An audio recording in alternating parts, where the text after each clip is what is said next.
Ready graphics? Ready theme? Good evening. For your information tonight. I think the trifecta of the Golden Girls winning Best Comedy Series for the years that it did, and then Murphy Brown winning again and again and again Best Comedy Series, and Roseanne being top of the line of shows on television, it really cemented this idea that women can lead a show. I don't think necessarily that idea persisted. Hi, this is Lauren Milberger. And this is Jesi Mullins. And we're so happy to bring you another interview episode with one of our favorite people, H. Alan Scott, the co-host of Out on the Lanai, Golden Girls podcast. Not to mention the host of an amazing interview show, Parting Shot from Newsweek. Team, we have been waiting for this interview for so long. So long. We've basically talked about wanting to interview H. Allen since we started the podcast. Yeah, which we will talk about in the episode. A little behind the scenes is that Out on the Lanai was a huge inspiration for us when we were making this podcast. It was the type of love for a show and format and energy that we always used kind of as a compass point, I would say. As a like, hey, if we can be even a slice of what they do and how much they love their show, we're doing it right. And also, H. Allen's just a really cool person. Yes. And somebody that I have just enjoyed following on social media and through all of his endeavors. So it was not only a contemporary, but also just a person that we have just been looking forward to bringing to all of you for a long time. Yeah, and since Murphy Brown and Golden Girls has a lot of crossover, although you'll notice that we got into some really amazing conversations that we hadn't expected to, just about television in general, and also about Murphy Brown and how it connects to Golden Girls and so forth. So it's, as a TV lover, as a Golden Girls fan, as a Murphy Brown fan, I think you're really going to love this interview. Yeah. Now, I don't want to give too much away, and obviously we love for the interviewee to explain and talk about themselves, which H. Allen will. But we did, near the end of the conversation, talk about H. Allen's drag persona. But what we didn't get in, which I want to share with you, is that the name of their drag persona is Sadie Pines, which is probably the best drag name that I've ever heard as a Golden Girls fan. And just a heads up, you may notice that I do not sound as clear in the interview as I sound here right now. We did have some audio issues. It's not a huge difference, but we just wanted to give you the heads up. And of course, check the summary for all the links to where you can find H. Allen Scott and all of the projects that he talks about. We hope you enjoy. We sure did. Will the mystery guest please sign in? Hello. Thank you for having me. I'm H. Allen Scott. Hi. Hi. Hello. That's my name. We're laughing because we've already been chatting for about, maybe 40 minutes or so. Well, we fixed our tech issues because, fun stuff. Well, do you want to tell people a little bit about yourself as to why you would be qualified to be our amazing guest today? Sure. Yes. Well, I'm a child of television. In that it was my babysitter completely. So that's my first that's my first sort of qualification, I think.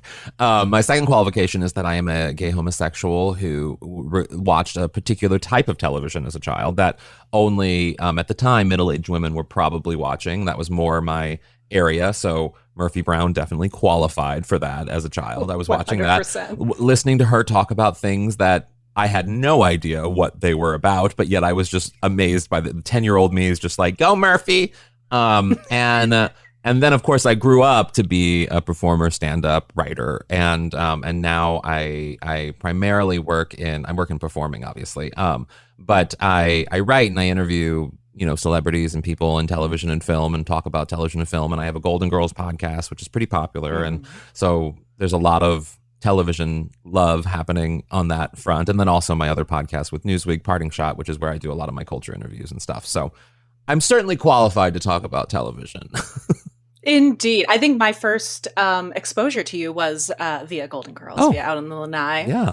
I was like, these are our people. It's funny. It's funny you say that because I just recently had a coworker of mine message me being like, "Are you famous or something?" And I was like, "I don't think I am. I don't think I am." And then he came at me. He was like, "Well, I saw your Instagram, and so I knew your name from somewhere. And we've been working together for a long time." And I know your name from something, but I couldn't figure out what. And then he realized that he heard me years ago on the Golden Girl. He listens to the Golden Girls podcast, but then he also listens to this other podcast I do called You're Making It Worse with Elliot Glazer and Brent Sullivan. It's sort of like a gay comedy podcast where we just complain about being gay. And he listens to that. And so he's been listening to me for upwards of 10 years and had no idea. And we've been working together for upwards of 3-4 years and no idea, but yes. So what a dreamy connection. I know, right? I know. Are you famous or something? And then, of course, I have to say we work together. You know, I'm not famous. Yes. You are aware of how this has not affected my life. Yes, totally. Yes, I wouldn't be working with you. I don't know if you remember, but we met at the Golden Girls Cafe in New York, where we got kicked out of the cafe. I was going to say, yeah, there was. Wasn't it like that? There was. I forget why we got kicked out. Either there was too many. We brought too many people, or I think they didn't like that you were interviewing us inside the cafe. And which we had arranged ahead of time. Oh, you had? See, I remember it being very strange because of obviously like your podcast has, we can cut this part out. We shouldn't say this, but I'm happy to talk trash about the guy. Don't worry. I feel like the news outlets did enough trash talking about the guy that anything we say won't be so bad. Yeah. That's true. I did forget about that. I forgot all about that.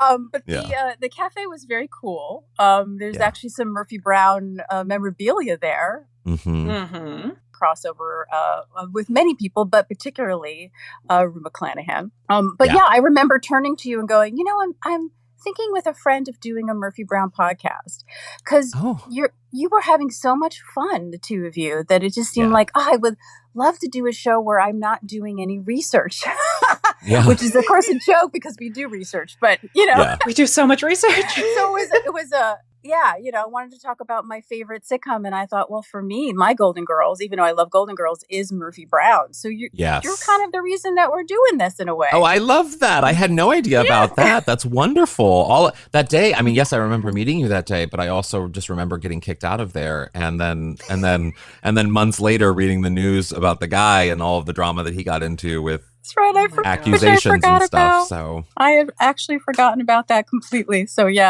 trash away.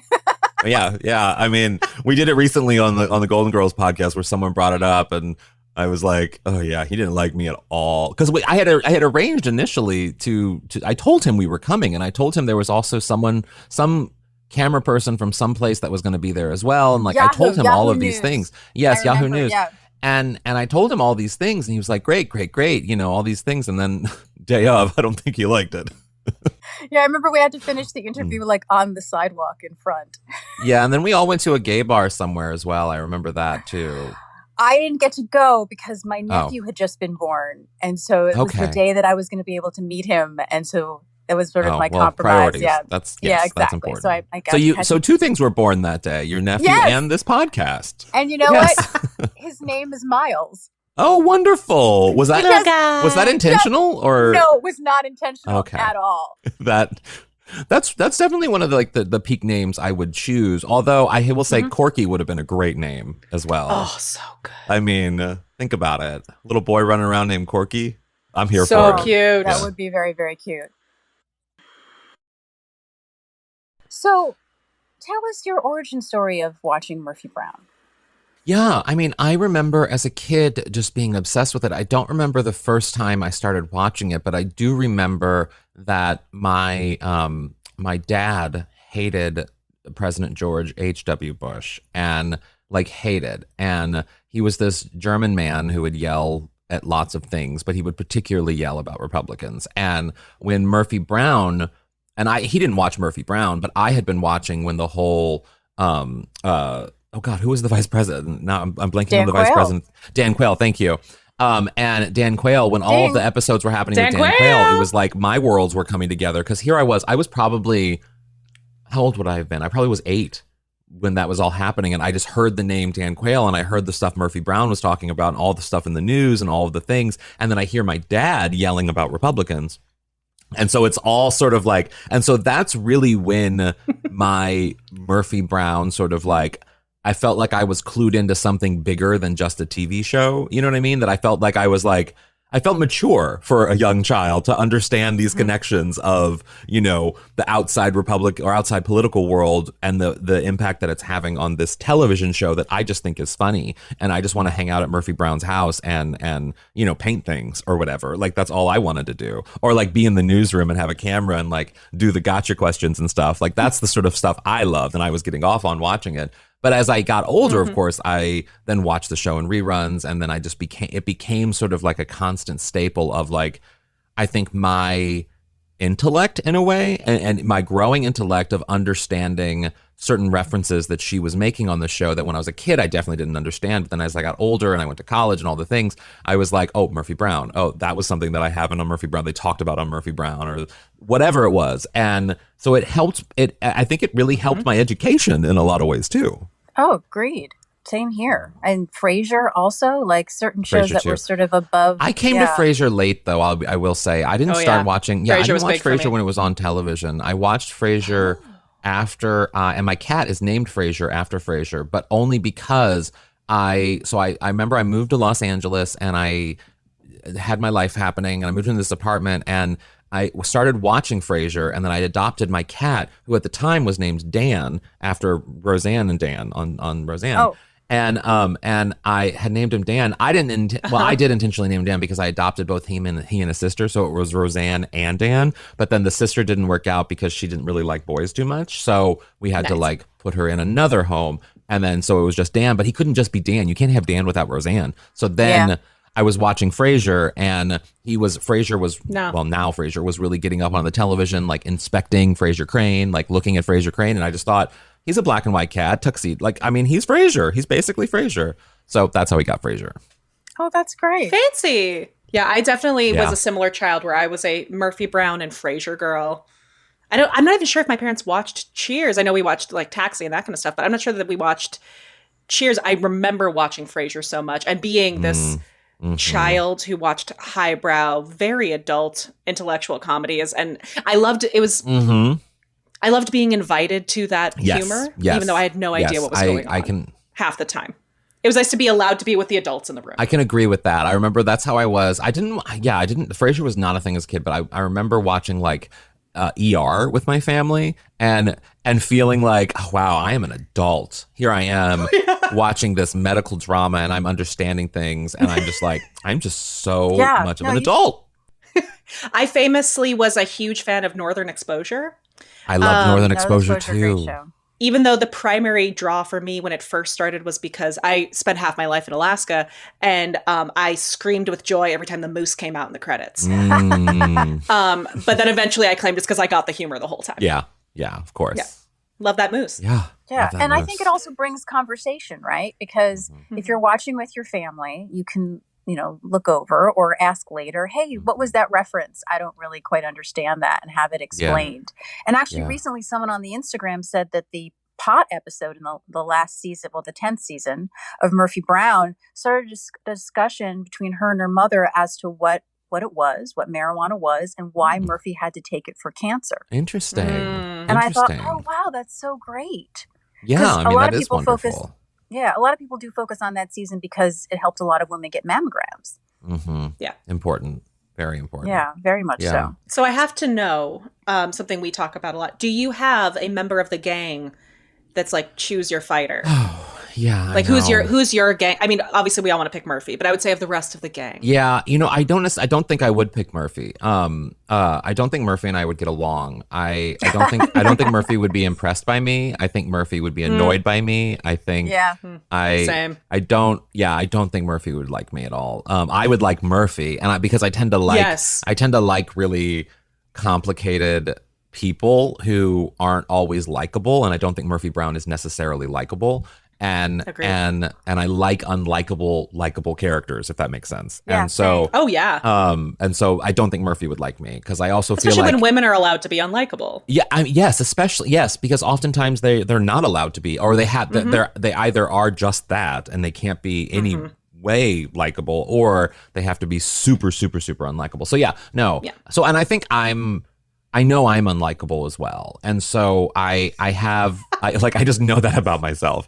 And I'm actually fine with it. Like I'm fully, it took me a long time, but I'm fully fine with quite a few people not liking me, and so that's cool. But because of that, I find a lot of joy in Corky Sherwood. There is something about her being a polar opposite from me, and the whole outlook on life and her attitude towards things. And I tend to at a party gravitate to the person that is like least likely to be my friend a lot of times. And I tend to find like some weird good things in people who are probably maybe bad or different politically from me, or like do things that I would never do, but yet I'm obsessed with knowing everything about them. And so Corky is definitely the type of person that no one would expect me to be friends with, but then I'd be texting a lot with her on the side, you know? Yeah. Well, and Corky has such growth, and she may not be everyone's cup of tea, and she may start off a little so opposite to Murphy that it's hard to connect with, but she grows up a lot, and she's a very authentic person. You never wonder if the real Corky's in the room, and there's something very refreshing about that. You know what you're getting. Yeah, and we've sort of discussed on the podcast, and I think it was more sort of a surprise for me because I came in, honestly, with Corky not necessarily being my favorite character. I mean, she's Corky. I love the gang, but, it was very big about Murphy, Frank, Eldon. I'm a big Jerry Gold fan, as people who listen to the podcast know. And it's terrible. But speaking of people who have different political, thoughts from you. But, going back to Corky is that, we're sort of looking at it in a more critical eye, and it's really amazing. She's really the only character on the show that has a full arc. Murphy doesn't really change very much. Frank, Miles, they're sort of pretty much the same. But Corky really goes through a growth, even if you don't bring in the revival, where you see that she's sort of living Murphy's life now when the show started originally. But just even in the first 10 seasons, she grows as a human being, because she's open to learning. Her issue isn't that she is closed off, or she doesn't want to learn, or she has certain ideas about things. It's because the ideas that she has about things were cloistered. And she really does want to learn. She's just sort of, falling on her face in public because she's so young. Yeah.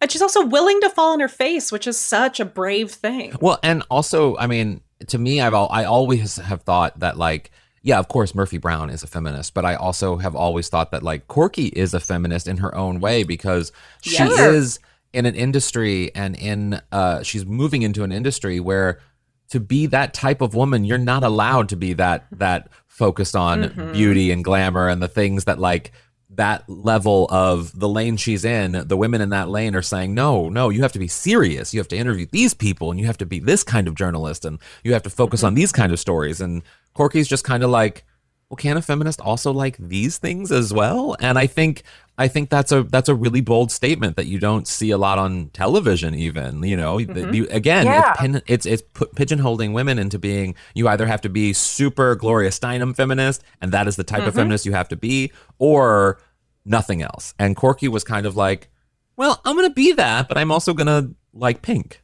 Well, it's the thing that I think probably our listeners think I've killed this horse about 15 times by now, but it's the trap of third wave feminism, of that to get ahead, you have to relieve yourself of what is considered feminine to get ahead, and you need to be as quote unquote masculinely perceived as possible. And the idea that you could retain femininity, which is something that's very great to see in Murphy, which is that she has all these cliche masculine qualities, but she's still a fabulous feminine representation. As far as like her gender expression and the fact that she is a sexy woman. And it's great to see that. One of my favorite things we've talked about with the fashion is I feel like Murphy and Corky are a great example of like early 80s, late 80s in styling. There's like severe, highly saturated late 80s, and then this like sweet kind of Corky when she comes in of that like soft, lacy, ruffly pastel 80s. And it's fun to watch them because they're both absolutely valid for who they are and where they are. Totally. Yeah, and that actually makes me think, if you really kind of look at the small micro changes in Murphy, because there are some changes, but she pretty much stays the same person. Accepting Corky as an idea of feminism is a big step for her. She really has this sort of antiquated white feminist idea at the beginning that what she is doing is feminism and what Corky is doing is not. And by the end of it, she doesn't just learn to accept Corky, she loves Corky for who she is. Yeah, exactly. So yeah, I would be BFFs with Corky, I think. I truly, if there's anybody in that, I'm a Jim girl. Yeah. No surprise here. I love Jim forever. I love Charlie Kimbrough. But if there's somebody I really want to kind of hang out with and get to know out of that group, I really want to hang out with Corky. Yeah. And she's such a girl. She's the girl in the bathroom. Well, yeah, exactly. That's what I'm going to say. She's also the one that if you, like, out of all of the primary cast members, if you had to text one of them in an emergency, you know Corky would be there in a second. Immediately. She would be the first one Immediately. there. Yes. Would she be the most effective with whatever's going on with me? Maybe not. No. But will she ask everyone? Yes. Like, she will drag Frank with her. She will be there first. Totally. And I love her for that. Yeah. Yeah, I mean, one of the things that we're sort of looking at now that we're in the third season is as much as Murphy is very much like, I don't want to talk about this. I'm not helpful. I don't like listening to people's problems. Corky still sees her as sort of a girlfriend that she can get help from. Yeah. You know, and she's still looking for Murphy as that sort of figure, even though she's not very helpful at all. Totally. No, it's so great. I love Corky so much. But I love them all. I also love one of the things, like the similar to Frasier, similar to Will and Grace, that it was a show that relied and celebrated the subtle art of a guest star. Oh, let's talk about that. That's my favorite part. Having incredible guest stars that sometimes weren't even stars, but they just had great characters that would come on the show and do amazing things. You know, I'm thinking Leslie Jordan, for example, but like I knew you were going to say Leslie Jordan. Yeah, of course. Like there's, I mean, you have to. I mean, he's such an iconic part of, I think, Murphy Brown and also what that show did for him. But I mean, the guest stars on this show are just so, I mean, the fact that Lily Tomlin was a regular on this show, that like changed my life. You know what I mean? Yeah. See, that's such, I think, a really interesting choice in the sense of like television. Like it seems very strategic to me because you have Miles, played by the wonderful Grant Shaw, who is so beloved, who is almost like, if you think of, even though it is an ensemble show, kind of became like a co-lead. Like a lot of, you know, they had great chemistry together. There was a lot of stories around Murphy and Miles. And so to understand that if you replace that character, it doesn't matter how great that next person is, they're going to be compared to Miles. So what do? You cast someone who already has a built-in love, who has a built-in audience, who people see Lily Tomlin and they love her and they will forget. And I thought it was such a brilliant choice. Yeah. Lily Tomlin is amazing. I've talked to her about Murphy Brown before, and she's just like, it's just because she loves the show. She loved the show, I should say. Yeah. She really seemed like a fan. Well, and I think it's also... Yeah. And it's really smart to not only cast someone who already has kind of their own fandom behind them. The great thing about her is that character, you couldn't have a character less demographically the same than Miles. Yeah. Like, we went completely different age, gender, experience, delivery, confidence. Like, everything is just so opposite. Yeah. That you just have to give up comparing immediately. Yeah. I mean, and they did it. The Lily Tomlin effect of bringing her in after somebody else leaves, they did it with West Wing as well. And you couldn't get less Mrs. Landingham than and she was when perfect. She That's the thing, she right? was Because she's done that twice. She's literally been that person that they went, no one's going to love anyone else, but everyone loves Lily Tomlin.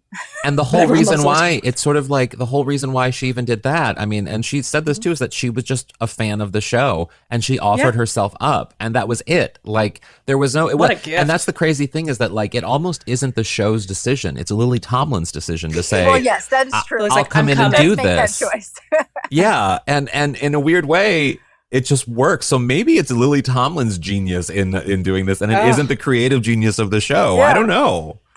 That's so interesting. I believe it. I love that she said that to you because, she, of course, will always have the choice. But if she goes, you know what they need? They need me. They need me. Yeah. Well, I mean, on West Wing in particular. And she's never wrong. On West Wing, she literally wrote into the show saying how much of a fan of the show she was and if there was ever something for her. And then that's when they came up with that. And it was that. I don't know that happened with Murphy Brown, but I know she told me in our chat that she was just a huge fan of Murphy Brown, and that's why she wanted to do it. Yeah, well, I know she told a story on Oprah about how she loved the show so much that when she was on it, she could tell that because of who she was, Candace wasn't like joking with her or like pulling pranks on her and like sort of not meaning to, but like sort of not including her with the group at first. Yeah. And she was like, oh, to be loved like that. Like, please play a prank on me. Like, please do this stuff. And eventually they did have that relationship, but like she could tell at first and she was like, oh no, I want you to like joke with me and like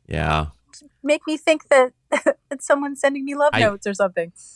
I will say, and this is not a brag at all. It is kind of a brag, but it's one of the most pinch me brags I've ever had. I interviewed Lily like maybe a year ago now, I don't know, and we really hit it off. And then she gave me she wanted to come to a drag show, and so we worked that out, and then we just have created this email back and forth that is just like it's an ongoing thread of just absurdity and wonderful. And she's just so curious, and she's just the best. And for me, I mean, she was my everything growing up, and I mean, even because she was obviously before I was even born, but I was just so influenced by Search for Signs and like all of these different things that like to have that email. It's just it.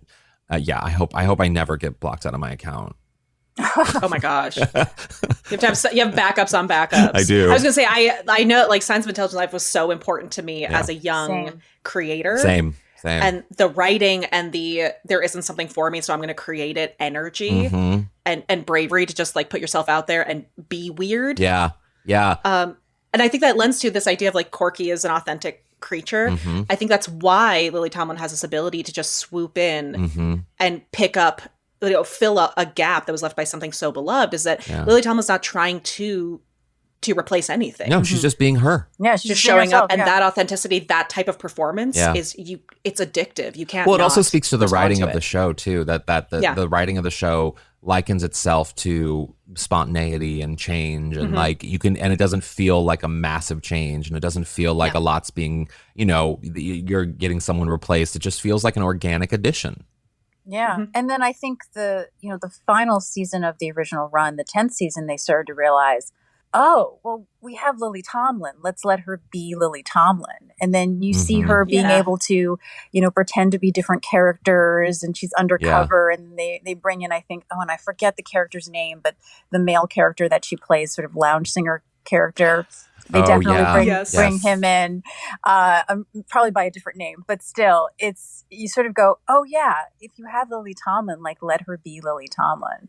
I think kind of like with Palm Royale right now, seeing Carol Burnett. Yes. And the things that they're letting her do even when she's in a coma or can't actually speak like perfect English. And you're like, that's like they're just letting her be what she does best. And these legends, if you just let them loose, you can just make it fit around your show.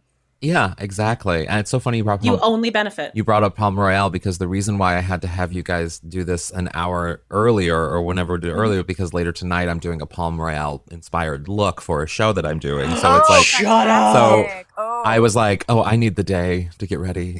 A lot of that's so good. A lot needs to be changed about me in the course of 7 hours today. So yes, you need a lot of flowing patterns. Yes. It's time. I'm looking at the hair right now, and it's everything. So it's going to be a lot happening. Allison Janney's hairstylist, and the wigs are just fantastic. She always wears wigs. Always. Yeah. In everything that she does. Even even just regular, she always wears wigs. It's a thing of hers. And it's just, she doesn't, ever since West Wing, she stopped wearing her own hair. Well, I know. If you want to talk about somebody who is formative for you, the way in which Allison Janney informed my life. Yes. The way in which I follow that woman and everything she does. Yeah, the way that in which I'm begging. So. I'm begging for an interview for her. Begging. Oh my gosh, it would be so much fun. I know. I mean, you've interviewed some great people, and other people on the show. You've interviewed Bette Midler, who played a secretary in the final season. We're huge Bette Midler fans. Yes. Obviously. Have to be, of course. I mean, her episode is so good. She's so funny. Yeah, it was great. So absurd. I was in the audience for the revival when she came back. And I knew that she was coming. I absolutely knew that it was happening, but I couldn't tell anyone. And so I'm there. But you told me because I couldn't be there, so I needed to know. Well, hoping you would be able to come. But that was why. I know. So they purposely played a clip package beforehand with all the secretaries, I think, to remind people. But when she came out, I think people, because during the clip, she got applause. Like, people recognized her in the clip, right? When she walked out, there was like a moment where nobody applauded because they were confused as to like, would Bette Midler really be here? Yeah. And then she opened her mouth, and then they realized, and the audience went crazy. But it was so funny because I was ready to like clap, and no one knew it was her at first because I think they were so shocked. It really was very funny. Wow. Yeah. What a moment. What a moment. Yeah, she's incredible. I love her so much. I would love to ask, since you have this kind of encyclopedic knowledge of the time and of some of these shows, where you see Murphy within this era of, I would say, especially like redefinition of femininity and representation of the female role within society in sitcom. Mm-hmm. But in particular, in this time of several of these shows coming out, like we have Designing Women and Golden Girls and Murphy Brown and all these things, where do you feel it fits in that time period as far as the stories being told? Yeah, it's so interesting. I think that there was something happening in the 80s. You know, a lot of people sort of, I think, give credit to 9 to 5 for what it did. But I do think that there is something about, if you look at award shows, and I love award shows, if you look at the Oscars and the Emmys and you sort of track what was going on between the late 70s going into the early 90s, and you look at the top shows and and sure, you had Cheers and Cosby Show, and they were all very male driven and male point of view. But you also had, I'm thinking, you know, massive films like 9 to 5, but then you go into Kate and Allie, and then you go into Cagney and Lacey, and then you go into the Golden Girls, and then you go into Murphy Brown, and then you go into Roseanne, and you start seeing that the things that are winning Best Comedy Series or Best Drama Series, or they're winning all of these awards, they're all female-driven storylines. They're all, and there are exceptions, of course, to this, but like there's a lot of television where the focus is on the female voice, and not even just the female voice, but I don't want to venture to say the diverse female voice, because there was not a lot of diversity in that female voice. Unfortunately, was not. But it was white feminine voice. yes, there was a lot of white feminism, and there was only one form of any size diversity at all. But yet, at the same time, there was it was diverse for the world in which, you know, that we were living in before that, where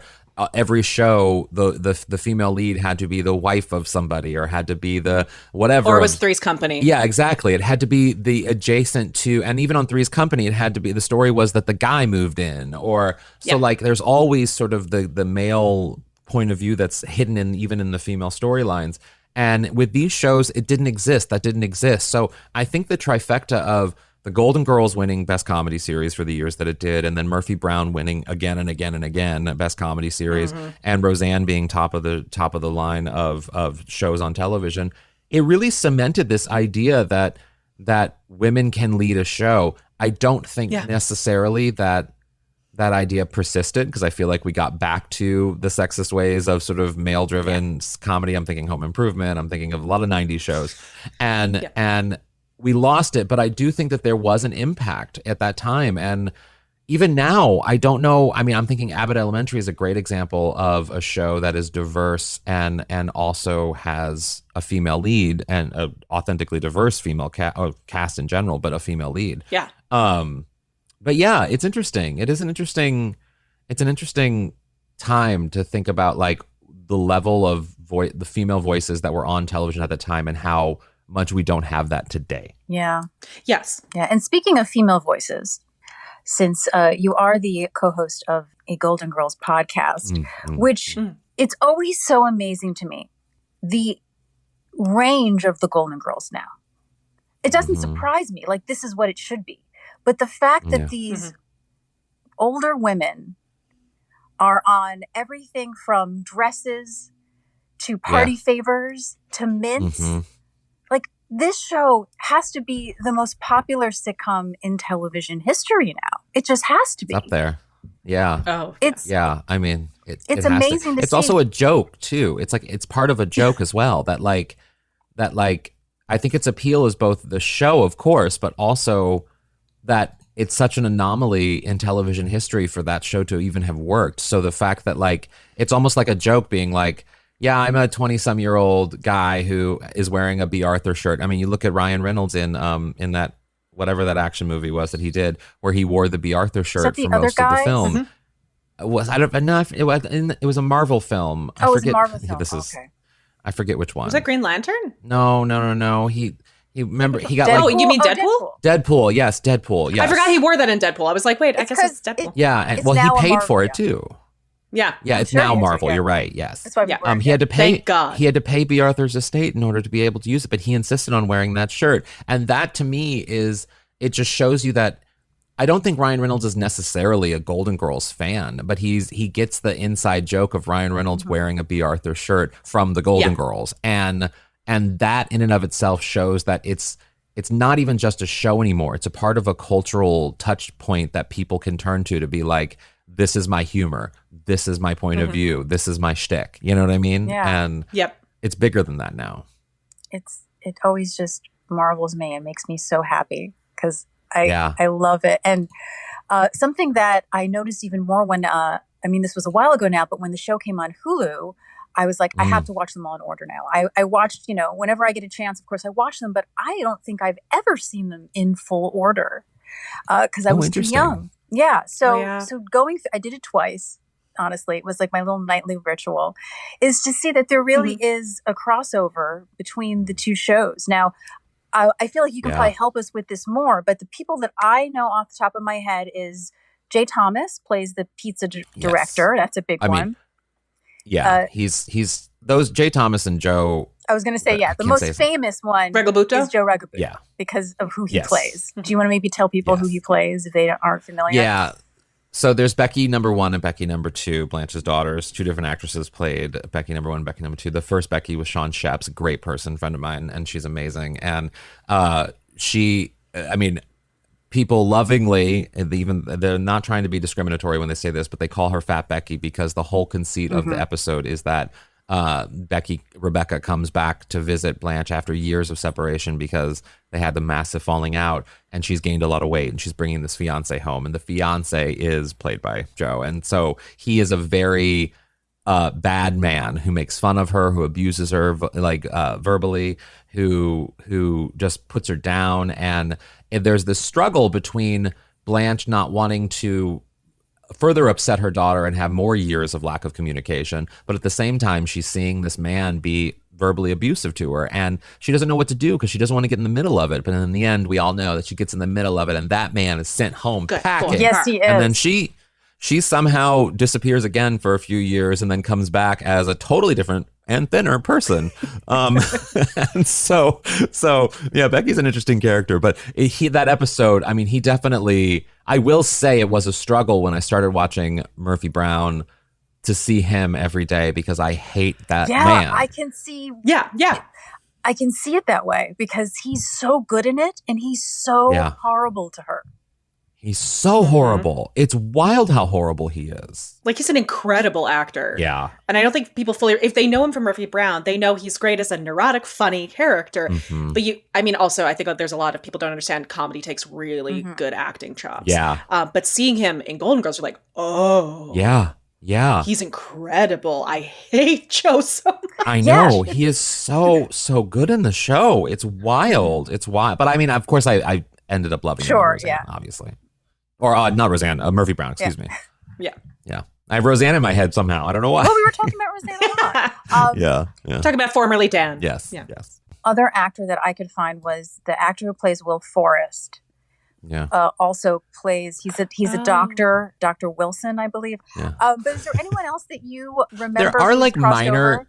Mm-hmm. There are like character actors from there's a funeral episode. I remember that there's there are smaller actors that definitely did little bits on Murphy Brown, but nothing. Those are definitely the major ones. I will say, and this isn't related to guest stars, but it is something that I find very interesting about the start of Murphy Brown and the start of the Golden Girls in that, when the Golden Girls started, everyone thought B. Arthur was just sort of done with television. You know what I mean? She had retired from Maude.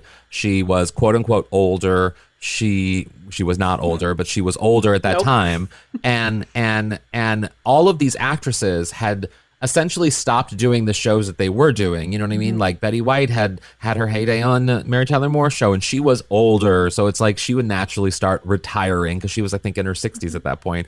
And so all of these actresses there was no likely like next show. There was no likely next thing that they would be doing. And so the fact that they were on the Golden Girls was a surprise. And I think that's very similar to Murphy Brown in that here's Candice Bergen, just a couple of years off of an Academy Award nomination. She's Hollywood royalty. Everyone knows who she is. She's so goddamn connected. She was friends with Truman Capote. Like she just has this, she doesn't need to be doing television and she didn't need to be doing any of that. She could have been a reporter. She could have done crazy things, and she was offered like literally she could have been a writer. Like she could have done other stuff. She was a photojournalist. Yes.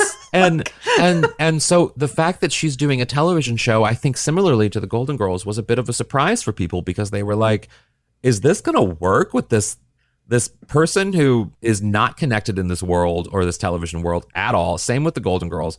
Is this going to work with these older women who have basically should be retiring at this point, and they're having sex and like doing crazy things, and like this doesn't work. This is not how television works. We have someone like Bill Cosby do a show. That's how television works. You have someone like Ted Danson, Bill Cosby. Those are comedy shows. Murphy Brown is not a traditional comedy show. It shouldn't work. It should not work. It should not be a hit. And yet it is. Same with the Golden Girls. It should not work in the rules of television, and yet it works. And also to invoke the other true love of my life, Murder, She Wrote. Like Another Angela one. Lansbury should not come over and then give all of her like golden age of Hollywood friends jobs so they can keep their health care. Yes. Like these mature women should not be leading things and winning everything. Yeah, and not only winning everything, but also, especially in the Angela Lansbury case, directing the direction of the show, having a say in the character, saying this is how this character is going to work, and I'm not going to do XYZ because she's viable. She has a sex life. Yes, she is this. Yes. Like fully. She jogs in the morning. It's really amazing that, no matter what platforms we go to, from cable to network to streaming, it's still the same thing. There's a show that is different. Yeah. And for some reason it gets on because nowadays, there is just a prayer for anything that's different to get seen, let alone any pilot. But I digress. And then everyone goes, oh, this is a hit. Now we're just going to duplicate it. And then everything that duplicates it is never the same. And then you wait and something else happens.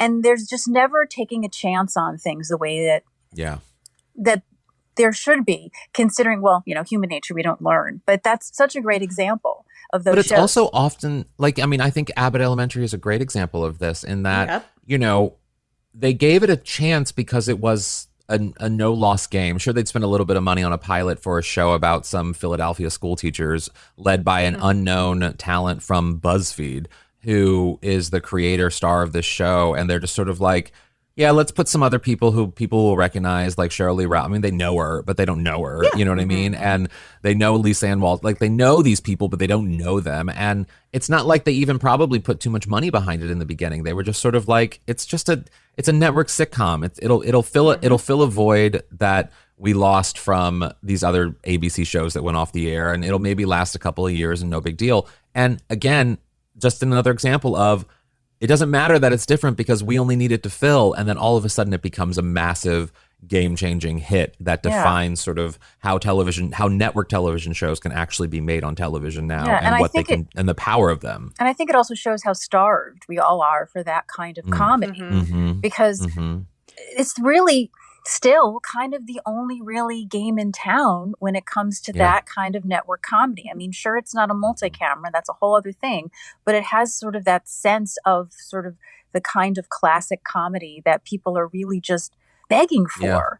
And I really thought that it was going to maybe sort of build that genre more, and maybe it still will. Maybe there's more in development, but there's time. When NBC it had the orders impact of 3 COVID pilots, and like. It's true. The only network that ordered any pilots, honestly, there's a concern. Yeah, it is. There's a thing that it makes me think of, and I promise this is not a false equivalency. We will get there, follow the lead. But it's, so as a Star Wars fan, having grown up on the original series and all that stuff, when I was a young person and the prequels came out, I remember that everyone decided to shit on the prequels, and that they were terrible. And they definitely have their flaws. I will say that I think certain people perhaps should not write and direct. My boyfriend loves them. They're his favorite. Hey, Queen Amidala is everything. And there's a lot of things that make me cry. No one's perfect. Poe Bettie's nerfing. But all this is happening. People then attack some of the creators, especially some of the young actors, and whole thing. Fast forward to the last couple of years. All of us who were children at that time, who were told by adults that what we enjoyed was not good, was stupid, was this. Now we're the adults with the money and the say in what is popular, in what gets celebrated. And all of a sudden, Hayden Christensen is getting cheered at Star Wars Celebration, surrounded by all these people who were not allowed to support him with their money. Yeah. I feel like the same thing is happening when you watch those of us who grew up on these shows, who watched all of these types of characters and all these types of representation and these like pushing the envelope of what is normal and exciting and makes ratings. We've been starved for this for years. Yeah. Now we're the adults who are buying the subscriptions to streaming, who are buying the cable package, who are buying the merch and putting up the ratings. We're reacting to the stuff that we missed from our childhood when these shows were airing. Yeah. Yeah. And now we get a say in what does well. And we want those things. I mean, I actually interviewed Quinta about this, I think for the second season of Abbott, and about how, I mean, particularly like you look at black sitcoms of the late 80s, early 90s, especially the TGIF realm of black sitcoms. But I'm thinking like, Family Matters, Hanging with Mr. Cooper, like all these great sitcoms. And there was like a heyday of sort of black comedies on television that then suddenly it disappeared because the market got wider. So like it went to basic cable, but because it was basic cable, they didn't need to spend much or advertise much to make these comedies popular. And so it just became a wasteland. And then of course, as what happens with, unfortunately, in so many different areas, marginalized communities or shows representing marginalized communities get pushed aside because then they don't become viable because they're like, well, they don't sell. It's because, well, you put them on a network that no one's watching. And so it becomes this sort of like wasteland. And then, of course, we had years of like the Modern Family years where there was no diversity on television. There was nothing. It was just white people, basically. And you see the tide changing now. You see more and more, and I'm talking diversity across the board. Absolutely, gender expression, of sexuality, of race, body of diversity, all of the things. And you start seeing that, and we're seeing it, but it's not enough. But it is interesting that like there are these waves of diverse changes that happens, like the Murphy Brown wave of the Golden Girls, Roseanne, et cetera, that era of female voices on television. And then it goes away, and then it comes back, and then it goes away. And so I hope we can figure out a way to make it stay. Wouldn't that be nice? Yeah, I'd that'd be like great. that. Yeah.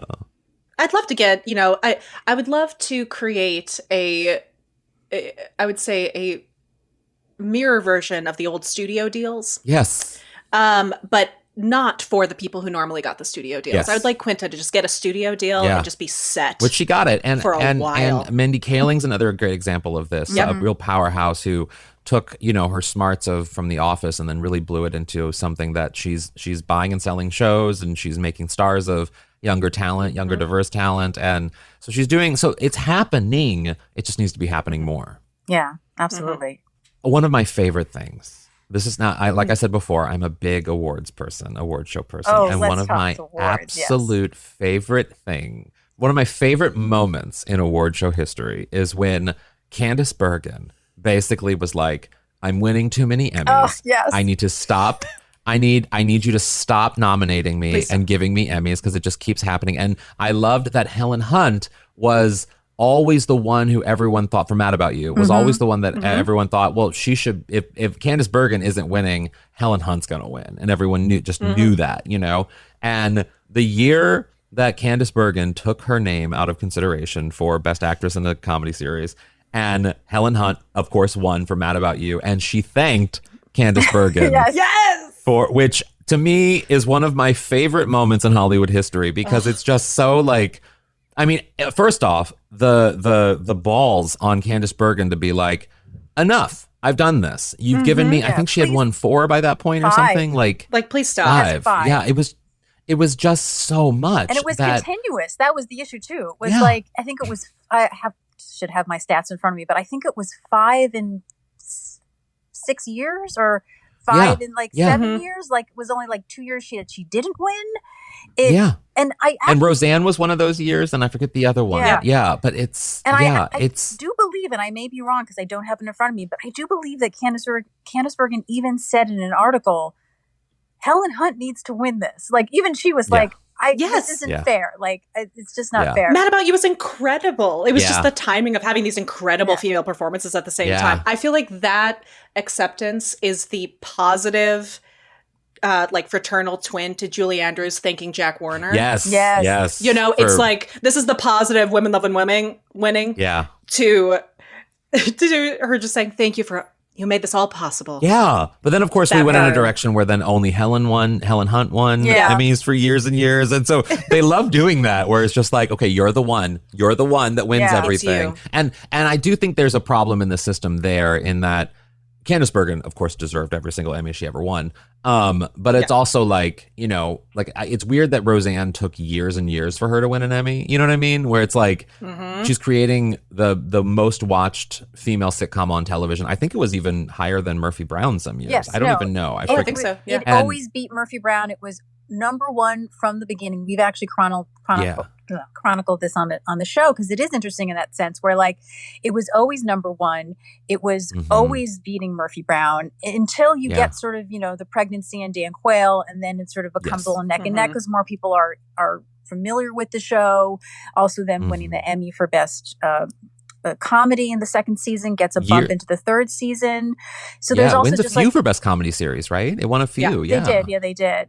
They also won the Dan Quayle year, obviously. Obviously. But I guess what I'm getting at also is another note I think people may not realize, is that technically many people will put an asterisk next to Julie Louis-Dreyfus as the most wins in that category, because technically Candice did take herself out. Now, I don't know if I necessarily agree with that, but it is an interesting point to bring up, that if Candice had left herself in, maybe she would have, had more or as many as Julie Louis-Dreyfus. She might have. I mean, that is, and it's so, what's interesting about, I think, her Emmy wins at the time and her consecutive Emmy wins, and the fact that she was beating the other woman on television who had the most watched sitcom, who had the most talked about sitcom on television, Murphy Brown was also very much talked about, but that when Murphy Brown started, it was seen as sort of like an anomaly in the lineup, in that, like, here's this feminist woman who, this is not a typical sitcom. This is not, it's almost like you can liken it to like Archie Bunker and All in the Family, and that, like, that character should not work on television, and yet it does. And in a few short years, it becomes the standard bearer of what is great female television comedy. She wins all the Emmys. And so she goes from being an anomaly to being the standard, the thing that everyone should meet. And yet the person who is beating her as the standard, as the one who being the most watched and having the most eyeballs on female comedy in television, is the one now that is the pariah, is the one that is like, well, she's not skinny or blonde, or like, she's not that type of person, so we can't award that. That's not our standard. The standard is this other woman who just a few years ago wasn't the standard. You know what I mean? She would have been the wife of somebody. I mean, I would love to do an entire episode sidebar just on the battle of class. Yeah, yes. That's a very good point. Of that time, of the blue collar of Roseanne, and what that meant as far as what was considered legitimate versus something where it was a little more, for a lot of people, aspirational than familiar. Yeah. And what we reward. Like, ooh, I'd love to go down that entire. I mean, because it's a lot, there's a lot there. I mean, and I grew up on, I of course loved all the sitcoms, and I loved Murphy Brown, but I also, Married with Children. I related to Married with Children. I related to Roseanne a lot more because that was more my family. We were lower middle class, and that was. I've been in those houses. Yeah, exactly. Like that was our dinner time. Was that kind of like, who's gonna? I haven't been in Murphy's townhouse. Yeah, never. No. Yeah. No. I mean, we just covered an episode where Murphy and her mother go to this sort of quote unquote dive bar to play pool, and they're supposed to be very out of place. And we remarked, but it looks like a set from Roseanne. Like, it just looks like one of the bars that Roseanne would hang out with. Like, that's such a huge difference. And it's the logo. It looks like the bar I trust. Yeah, exactly. I mean, that's just always been my comedy and my brand anyway. It's sort of like, very much like every person, like it's, I can't do highbrow. I'm not highbrow. I know I'm not highbrow. I mean, this morning I literally looked at myself in the mirror and I was like, well, if this is going to be on video, I need to put a hat on or something, because I am not dealing with this hair. Like, I'm low brow. And but it is interesting that at that time, there was this sort of the class battle, but Roseanne was the only one holding up that end. And then, of course, Married with Children came later. But like, I think it did, or did they probably premiered at the same time, actually, Married with Children and Roseanne. They overlapped, but I don't remember Fox, the order. I think, started in 87, right? So it would have been probably around the early, around the same time. Yeah. But it is interesting to see that, like, and if you look at the award shows, and the women essentially winning Best Actress in a Comedy Series during the 90s were, I mean, all white women, but then also women who had these successful jobs, had money, lived in great apartments, had access to stuff, like, and then of course there's the 1 year of Roseanne, but the focus becomes on the financial success of your talent. And because you are this is the standard of what we reward. And I don't know, it's to me, that's fascinating. Yeah, absolutely. Yeah. Well, I mean, you just have to come back and we can talk about that as a whole other episode. I'd be happy to. We would love to have you come back. If you would. I can talk about Roseanne all day too. I love Roseanne. Oh, I would love to dive in, and then maybe do like a Connors moment. Oh, yeah. That's interesting, too, because that was also similar to the Murphy Brown reboot moment. And the Connors one actually worked. I mean, it's still on the air. Like, it's somehow figured out. And Candace has been on it, which is interesting. Yeah. Well, they also had, didn't Roseanne, there was a Murphy Brown Roseanne creative connection as well. I feel like there was like a writer, there was some sort of connection there. There was something, as we were talking about, I was like, ooh, what is the... Denise and Moss wrote an episode, but I don't believe they were on staff. I should double check that. Yeah, well, no one, everyone... you mean Denise and Cy? Denise and Cy. Everyone on Roseanne, I mean, there's, especially if you do stand up here and you talk to anyone who's ever done any sort of television writing, it is legendary how literally if you were on staff at Roseanne, you were on one episode and then that was the end of it. Like there was, everyone got fired after every single episode and it just became an ongoing thing. Well, and talk about the difference between that and the Murphy Brown writers' room, which is like this little family of writers, and then the freelance would come in and often they stuck for a while. Yeah. I mean, very different. That's ideal. That is ideal for sure. Yeah. Well, this has been amazing. Thank you so much for coming on and dealing with our tech issues. Of course. Thank you for having me. I'm so glad. And now we need to figure out a way to get Roseanne streaming. I mean, well, hold on. Wait, hold on not Roseanne. Why do I keep saying Roseanne? Murphy Brown streaming. Well, that was kind of the number one goal of the podcast. Yeah, exactly. And we just dropped an initiative. I saw that. Yeah, I mean, it's all about the music, but still at the same time. People don't realize. I think it's interesting because, there's this sort of false narrative, I think, that people say, oh, well, Murphy Brown isn't streaming because it's just too topical and no one will get any of the jokes. And that's it's like, no, that's not the reason. No. It's the music rights. Because there's no streaming contract. It's not the same as a DVD contract. It is not the same as a syndication contract. And so all of these songs have to be rebought again. And we had Diane English on and she talked about that it's like 3 figures, some of these songs. And then when you have a character singing the song within the series, you can't dub them, you can't take it out, you can't edit around it. So it becomes difficult to put in any sort of temp music. Now we're encouraging people to at all the streamers with hashtag Murphy Brown streaming. So hopefully that one of the streamers will see how popular and how much people will want to see it. And I mean, if you look at what's happening now with the younger generation, so to speak, not that we're, not that young, that they want to watch shows that they know have an arc, right? They know have a conclusion that aren't going to be canceled in the middle of it, that have, 10, 11 seasons. And I really think that if people who aren't familiar with Murphy Brown watched it, just like Frasier, just like Cheers, just like all of the, just like West Wing, all the shows now that are getting popularity from that time, I think they'll love it. And a lot of people do love Candice Bergen. Book Club, they know of Congeniality, and they don't know this part of her life, and that sort of Sweet Home us. Alabama. There you go. I mean, come on, where she's the mayor. Goddess. Or my even God, on Sex the and best. City, her being on Sex and the City, Sex and the revival of that as well. Well.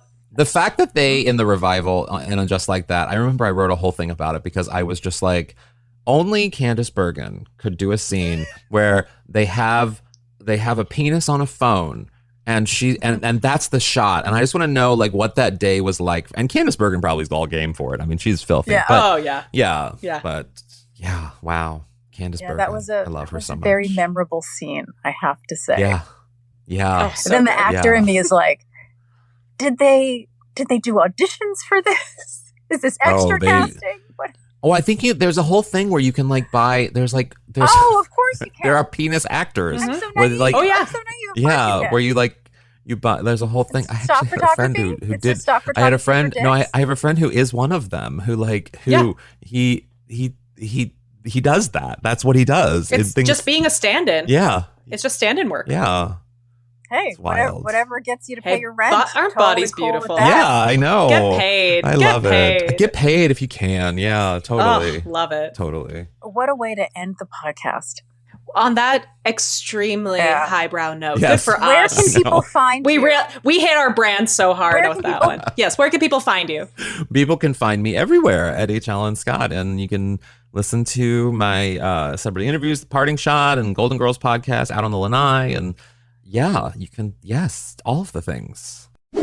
Thank you for listening, friends. If you enjoyed what you heard today, please show your support by Liking subscribing. and interacting with us on social media Our handle everywhere is. at Murphy Brown Pod, You can also email us at murphybrownpod@gmail.com, or visit our website at murphybrownpod.com. share us with your friends Give us a 5-star rating. wherever you listen to podcasts. You can also support the podcast by checking out our Patreon You can donate once or be a recurring subscriber, and access exclusive deep dives on Murphy Brown and other related topics. as well as bonus content we had to cut for time. 100% of what you donate goes toward creating this podcast. So, any way you are able to support, we deeply appreciate.